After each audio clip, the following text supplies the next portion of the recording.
Сәлем YouTube достар, бүгін сіздермен әрі дәмді, әрі оңай, майсыз, калориясы аз, пеште пісатын картоп дайындайтын боламыз.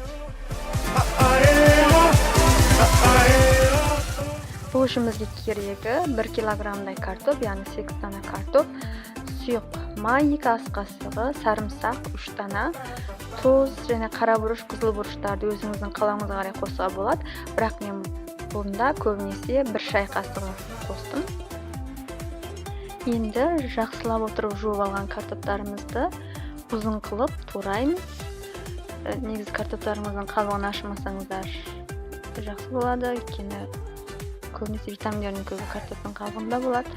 Картоптарыңызды ұзындау қылып таңдап алсаңыздар, піскен кезде өте әдемі көрінеді.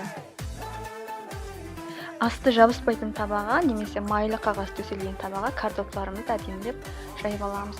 Сосын сарымсағымызды саламыз, жақсылап туралған. Сосын тұзымыз, қара бұрышымыз, қызыл бұрышымыз және басқадай картопқа жарасатын дәмдеушілерді салуыңызға болады. Бұлардың бәрін салып, әдемілеп отырып араластырамыз. Картоптардың бәрі бір-біріне қоспаларымыздың өзіне сіңдіріп алғанша жақсылап араластырамыз. Жақсылап араластырып алған картоптарымызды бір-бірінің үстіне келмейтіндей қылып, ашылмаған қабығы бар жағын үстіне қаратып, жақсылап отырып тізіп аламыз. Алдын ала ысытылған 200 градус пеште 30 минут пісіреміз. Сонымен картоптарымыз пісіп дайын болды. Бұл картоптарды қандай бір етті тағамның жанында қосымша тағам қылып ұсынуыңызға болады. Астарыңыз дәмді болсын. Видеомызды көргендеріңіз үшін көп рахмет.